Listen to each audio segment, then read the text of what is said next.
जय मैया की जय, सासू महाराज की जय, महाराज की जय, राम महाराज की जय, यमुना मैया की जय, धर्म सनातन धर्म की जय हो, धर्म की जय हो, धर्म का नाश हो, प्राणियों में सद्भावना हो, विश्व का कल्याण हो। नमः पार्वती हर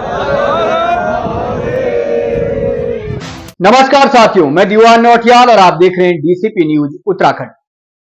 त्रिवेणी घाट में महाकुंभ के अवसर पर मकर संक्रांति के दिन मंगलवार को करोड़ों की संख्या में श्रद्धालुओं ने आस्था की डुबकी लगाई।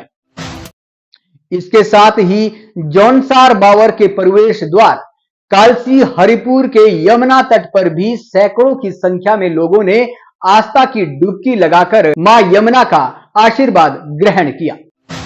तस्वीरें आप हमारे टीवी स्क्रीन पर देख सकते हैं। ये नजारा मकर संक्रांति के दिन मंगलवार को मां यमुना के तट कालसी का है, जहां वर्ष दर वर्ष यह कार्यक्रम भव्य और दिव्य स्वरूप लेता हुआ दिखाई पड़ रहा है। अब इसके पीछे क्या है कारण, क्यों ये वर्ष दर वर्ष जो हम जिक्र कर रहे हैं कि भव्य स्वरूप ले रहा है, उसके पीछे कर्म योद्धा कौन है, उसके लिए हम आपको थोड़ा सा पीछे लेकर जाना चाहेंगे। पीछे इसलिए भी क्योंकि सामाजिक मुखौटे में राजनीति करने वाले लोगों को बेनकाब करना भी जरूरी है। हालांकि समाज आज उस मुखौटे से भली भांति परिचित हो चुका है। चलिए तो हम बात कर लेते हैं, आखिर कैसे वर्ष दर वर्ष ये यमुना का तट अपनी ओर अपने भक्तों को आकर्षित करने का काम कर रहा है। इसके बीच में आपको बता दूं, यूं तो इस यमुना का ऐतिहासिक समय से ही अपना पौराणिक महत्व रहा है। जौनसार बावर, पचवादून, विकास नगर या फिर मैं कहूं कि नजदीकी क्षेत्र हिमाचल के लोग भी समय समय पर यहां पर आस्था की डुबकी लगाने के लिए आते रहे हैं। लेकिन कड़वी सच्चाई ये भी है कि वो स्नान करने के बाद वापस घर लौट जाते थे और यमुना का ये तट गंदगी और बदसूरती में तब्दील हो चुका था। हालांकि उस बदसूरती को दूर करने की दिशा में समय समय पर हरिपुर की स्थानीय जनता, जौनसार बावर संस्कृति के कर्म योद्धा नंदलाल भारती की टीम हो या फिर जौनसार बावर के छटऊ गांव की मातृ शक्तियों, जिसे समाज आज माता के नाम से जानता है, या फिर मैं आश्रम से जुड़े हुए तमाम उन लोगों का जिक्र करूं जो समय समय पर इन घाटों पर स्वच्छता अभियान चलाते रहे, मगर उन स्वच्छता अभियान को निरंतरता नहीं मिल रही थी। ऐसे में प्रदेश सरकार ने निर्णय लिया कि वो अपने प्रदेश के उन स्थानों को जहां पौराणिक समय से कुछ मान्यता है, जो धार्मिक आस्था के लिए जाने जाते हैं, उनकी दिशा में उन घाटों को जीर्णोद्धार करने की दिशा में कदम उठाएगी। लेकिन उसके लिए सरकार के द्वारा कुछ नॉर्म्स रखे गए थे। जब ये जानकारी जीएसआर फाउंडेशन के अध्यक्ष गजेंद्र दत्त जोशी को मिली, तो गजेंद्र दत्त जोशी ने सरकार के द्वारा क्या नॉर्म्स रखे गए हैं उसको लेकर जानकारी एकत्र की, जिसमें मुख्यतः उन घाटों को जीर्णोद्धार करने की दिशा में सरकार कदम उठाएगी जिन घाटों पर कुछ ना कुछ गतिविधि कंटिन्यू जारी हो। ऐसे में जीएसआर फाउंडेशन और गजेंद्र जोशी अपने स्थानीय लोगों के साथ यहां पर एक आरती कार्यक्रम संचालित करते हैं, जिसमें स्थानीय जनता के साथ साथ जीएसआर फाउंडेशन के सदस्य और आसपास के लोग भी उपस्थित होते हैं। हालांकि जीएसआर फाउंडेशन के अध्यक्ष गजेंद्र दत्त जोशी के द्वारा जब पहली बार यमुना के तटों पर यह आरती कार्यक्रम आयोजित किया गया, तो उसमें सामाजिक मुखौटे में राजनीति करने वाले उन लोगों में से भी कुछ लोग उपस्थित हुए, जिनको जब ये पता चला कि जीएसआर फाउंडेशन को उत्तराखंड सरकार की अर्ध सरकारी संस्था मसूरी देहरादून प्राधिकरण के द्वारा टाई अप किया गया है, तो अचानक उन मुखौटे वाले लोगों के भीतर का समाज से भी जाग उठता है और उन्हें ऐसा लगता है कि कहीं ना कहीं ये कार्यक्रम अगर कल की डेट में भव्य और दिव्य रूप लेने लगे और यदि श्रेय ना मिले तो सामाजिक मुखौटे में राजनीति करने वाले ये लोग कोई कार्यक्रम करे, ऐसा होना असंभव लगता है। फिर क्या था, एक और जहां जीएसआर फाउंडेशन के अध्यक्ष गजेंद्र दत्त जोशी के द्वारा पूर्व से ही यमुना के तटों पर वो आरती संचालित की जा रही थी, तो वहीं अब दूसरी जगह सामाजिक मुखौटे में राजनीति करने वाले लोगों ने भी अपनी अलग आरती करना शुरू कर दिया, क्योंकि उनके पेट में मरोड़ तो उसी से घूम चुकी थी जो एमडीडीए के द्वारा गजेंद्र जोशी के उस एनजीओ को टाई अप कर लिया गया था। और वो मरोड़ इतनी तेज थी कि जब प्रदेश के युवा और यशस्वी मुख्यमंत्री पुष्कर सिंह धामी उन घाटों का जीर्णोद्धार का उद्घाटन करने के लिए हरिपुर स्थित यमुना के तट पर पहुंचते हैं। ये सामाजिक मुखौटे में राजनीति करने वाले लोग रातों रात पत्थर पर अपना नाम खुदवाने में सफल हो जाते हैं और इस बात का उन्हें श्रेय भी दिया जाना चाहिए।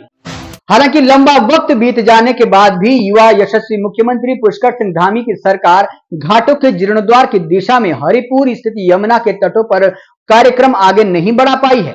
अब इसका दोष प्रदेश सरकार को दिया जाए या फिर समाज के उन लोगों को जो पहले यमुना के इन तटों पर मां के नाम पर बटे, फिर देहरादून के परेड मैदान में महानायक के नाम पर बटे, लेकिन ये सब जनता को तय करना होगा।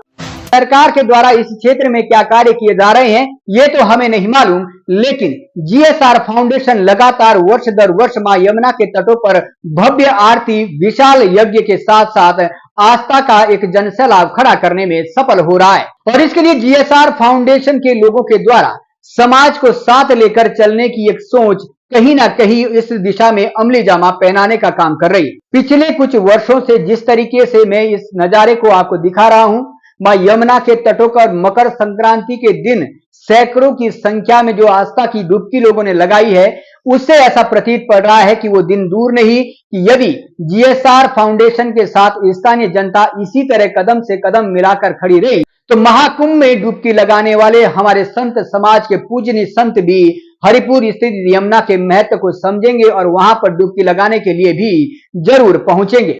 इसलिए हम कह रहे हैं कि महाकुंभ की तर्ज पर वर्ष दर वर्ष भव्य और दिव्य हो रहा ये मां यमुना के तटों का नजारा भी कहीं ना कहीं जीएसआर फाउंडेशन, गजेंद्र दत्त जोशी, उनकी टीम और क्षेत्र के लोगों की सफलता का एक प्रमाण है। चलिए अब इसी पर खबर विस्तार से।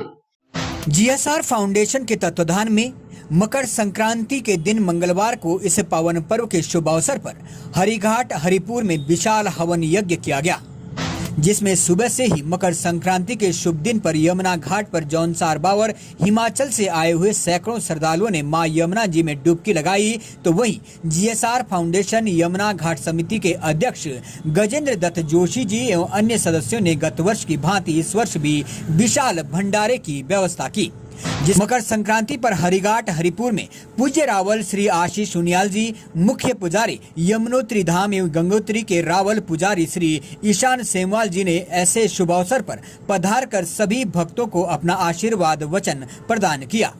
इसी के साथ पूज्य व्यास श्री विपिन उनियाल जी, मुख्य पुजारी यमुना घाट हरिपुर श्री रमेश शर्मा शास्त्री जी ने सभी श्रद्धालुओं को यमुना जी के महत्व को बताया। इसी के साथ साथ घाट पर अनेकों प्रबुद्ध जनों ने मां यमुना जी से आशीर्वाद प्राप्त किया, जिसमें कालसी के ज्येष्ठ प्रमुख श्रीमान भीम सिंह चौहान जी, प्रधान हरिपुर श्री जौहर सिंह चकित जी, श्री प्रभु दयाल शर्मा जी, नैन सिंह राणा जी, पूर्व प्रधान दर्शन सिंह चौहान जी, समाज सेवी मुन्ना सिंह चौहान, राजेश चौहान, समाज सेवी नीलम चौहान, जितेंद्र चौहान, हाकम सिंह चौहान, मनीष पवार, रोहित जी, प्रियंका जोशी, मंजू शर्मा और कविता शर्मा के साथ समिति के लोगों ने यमुना घाट पर मां यमुना जी के पौराणिक महत्व को पुनर्स्थापित करने का संकल्प लिया। अनेकों श्रद्धालुओं ने यमुना का आशीर्वाद लेकर मकर संक्रांति के अवसर पर क्षेत्र के लोगों के लिए मां यमुना जी से कामना की। यमुना तट हरिपुर से डीसीपी न्यूज के लिए वीरेंद्र सिंह की रिपोर्ट। जिसके अध्यक्ष जोशी जी हैं, आपके द्वारा यहाँ जो ये हमारे पावन पर्व आते हैं तो कुछ न कुछ इस प्रकार के पुनीत कार्यक्रम आयोजित किए जाते हैं। इसका माघ के महीने बड़ा ही अत्यधिक महत्व है। आज के दिन माँ यमुना जी के पान का, स्पर्श का, स्नान का और पूजन का अत्यधिक महत्व है। सभी ग्रह दोषों से मुक्ति मिलती है और सब परिवार में सकारात्मकता बनी रहती है। और इस तरह से माँ यमुना जी अपना पुनीत आशीर्वाद सब परम भक्तों पर बनाए रखती है। और यह जो कार्यक्रम है ये अभी सुबह से यहाँ पे शुभारम्भ हुआ है और आरती के बाद ये भंडारे का आयोजन चल रहा है, भंडारे का कार्यक्रम चल रहा है। इसके पश्चात यहाँ पर कार्यक्रम संपन्न नहीं होगा, इसकी कोई अवधि नहीं है। ये निरंतर रूप से यहाँ पे चल रहा है, निरंतर रूप से माँ यमुना जी की आरती हो रही है। से यही कामना करूँगा, प्रार्थना करूँगा कि इसी तरह से ये निरंतर रूप से ये चलता रहे और यमुना जी का जहाँ जहाँ पे बरील धारा का जो प्रवेश क्षेत्र है, और निश्चित रूप से हमारे जोशी जी और जो आपके JSR फाउंडेशन के माध्यम से जितने भक्त जुड़े हैं, और ये अभियान हमारा यहाँ से प्रयाग तक यहाँ से चलेगा, और निश्चित रूप से माँ यमुना जी अनंत ऊर्जा हम सबको प्रदान करेंगे। जय श्री राम। जय श्री राम। यमुना धाम का जो कार्यकाल है सर, मुख्यमंत्री जी के माध्यम से पास हुआ है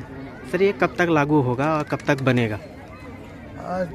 जैसे कि सभी को मालूम है कि विगत कृष्ण जन्माष्टमी 2023 7 सितंबर को माननीय मुख्यमंत्री जी ने यहाँ पे शिलान्यास किया था। उसका टेंडर भी हो गया है, पैसा भी आ गया है, बजट भी हो गया है, लेकिन कुछ टेक्निकल चीज़ें हैं, जैसे कभी सिंचाई विभाग का क्लियरेंस हो गया और वन विभाग का क्लियरेंस हो गया।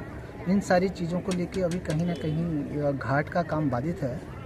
हम वार्ता करेंगे माननीय मुख्यमंत्री जी से भी, इस विषय में हम मिलेंगे, बात करेंगे कि ये जो घाट है ये तत्काल माननीय मुख्यमंत्री जी के तो संज्ञान में है ही, लेकिन जो कहीं ना कहीं देरी हो रही है, जो कहीं ना कहीं हमारे विभागीय अधिकारियों हो या कर्मचारियों की वजह से देरी हो रही है, उसको किसी तरीके से दुरुस्त किया जाए और जल्द से जल्द इसका निर्माण हो, ऐसे हम प्रयास करेंगे। चौहान जी, किस तरह का कार्यक्रम था और क्या संदेश मकर संक्रांति पर देना चाहते हैं आप? सबसे पहले तो नमस्कार। मकर संक्रांति की आप सभी को बहुत बहुत बधाई और शुभकामनाएं। आपके DCP न्यूज़ चैनल का बहुत बहुत धन्यवाद। और आज मैं हूं हरिपुर घाट माँ यमुना के तट पर, और यहाँ पर JSR फाउंडेशन की तरफ से महायज्ञ रखा गया था, और इसमें कथावाचक रावल जी और बहुत ही विद्वान लोग यहाँ पर पहुँचे थे। और मकर संक्रांति के उपलक्ष्य पे फाउंडेशन की ओर से सभी लोगों को भंडारा था। और मकर संक्रांति जो है, आज ही के दिन भगवान जो सूर्य नारायण है वो मकर राशि में प्रवेश करते हैं। जैसा कि आप सभी को ज्ञात है कि भारत एक कृषि प्रधान देश है। यहाँ पर जितने भी तीज त्यौहार हमारे पर्व हैं कृषि पर भी निर्भर करते हैं। आज से ही जो ठंड है, ठंड कम होती चली जाएगी और सूर्य का जो ताप है वो तेज होगा, जिससे कि जो ठंड से थोड़ी सी राहत मिलेगी। धन्यवाद।